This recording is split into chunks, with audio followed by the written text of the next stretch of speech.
late afternoon, very dangerous time to go, but I'll do my best. I think if I see you yawning, I'll think I'm keeping you awake, not putting you to sleep. Let's talk about, this was all about marketing, and what we're going to speak on is the relationship between marketing and what it means to attract people to your organization.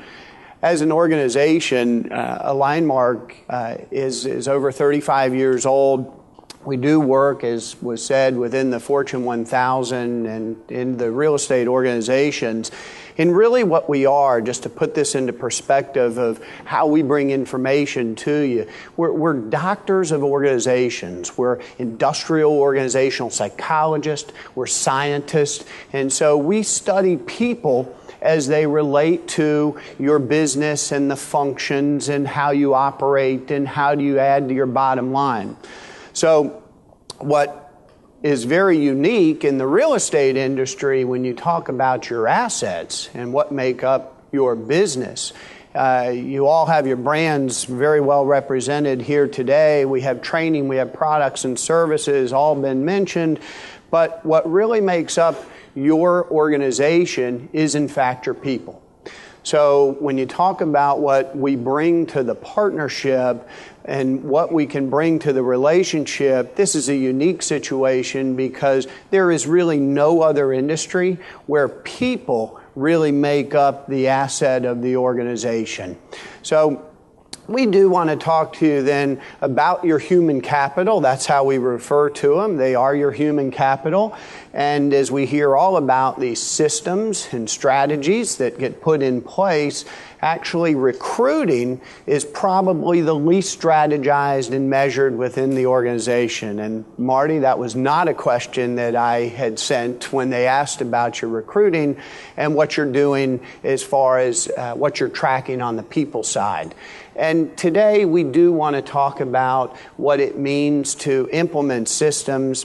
There's not a lot of time, so I am going to use some analogies and put into perspective what the programs are that we have that complement your existing systems.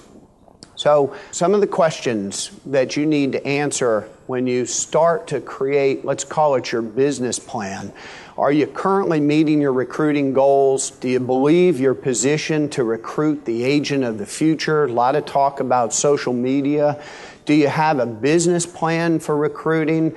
When you think about, and especially all the conversation today, we're very good at what we do on, I'll call it the transaction side of our house.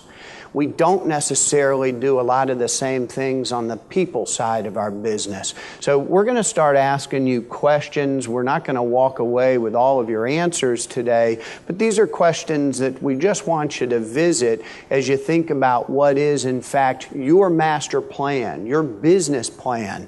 And when you talk about your business plan, we want to think about it as, how do I get volumes of people? And let's face it, in today's environment, it's more about the quality than it is the quantity, but the concept's still there. How do I get people into my funnel?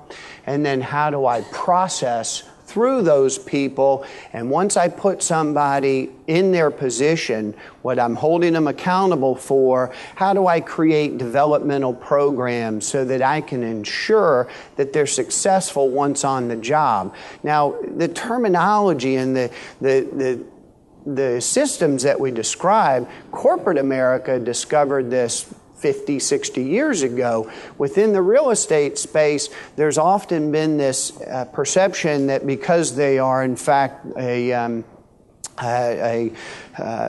person that we don't pay salary to, that I may not have to spend all of these things to develop an individual the same way. We're not your typical corporation. They're a contractor, and therefore I don't need to do it. And in fact, it couldn't be further from the truth. And I think if we went back through that list of expenses that were cut, we'd realize that these people do have expenses associated with bad hires. So let's talk about phase one of your master plan, lead generation. How do we create leads? Where are they coming from into the organization? How do we establish appointments?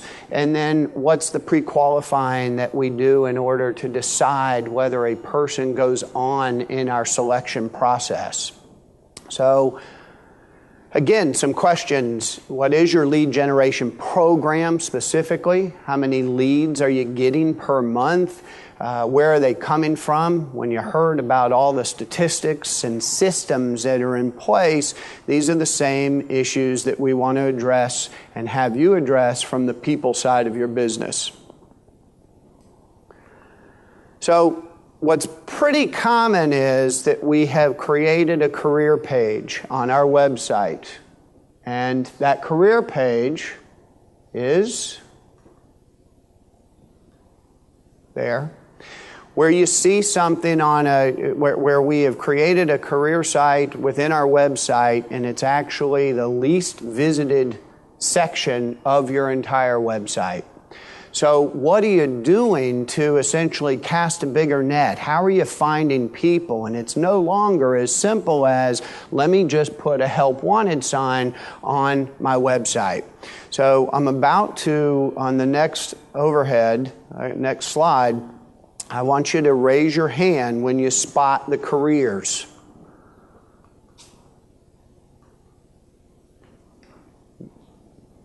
Just put your hand up when you see careers.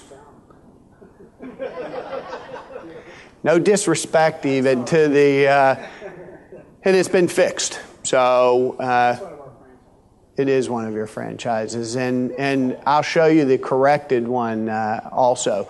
But when you look at this website, and we talk about people being so important to the business, when you look at the website, it's completely focused on one side of the business. And in fact, we want to be able to communicate to people that that we have good careers, that we represent a good opportunity, we're a long-term commitment and good value proposition of what it means to be in this space. And so when you look at what we are doing on our website, what we're saying is that careers needs to have more presence. And today it's not just, in fact, on a career page by itself. So, as an organization, that's me. That's two cobia, 20-plus pound cobia that I caught one day. And I paralleled this experience with what we do every day as we talk to our clients. In fact, we go fishing every day. This is what you would consider a good day. And if you've not had cobia, you should. It's some of the best eating fish. My point actually is that this is two good fish. And so when you go out every day to catch two fish, we actually had 3 lines in the water. When we trolled all day for hours with 5 lines on the water, we didn't get a thing. But eventually we came up on a good spot, we saw an opportunity, and we went in with 3 lines and caught these 2 cobia. That's what you would call a good day. Well, isn't this what we do every day as a business, that we're out there looking for people, and you want to experience that same good day?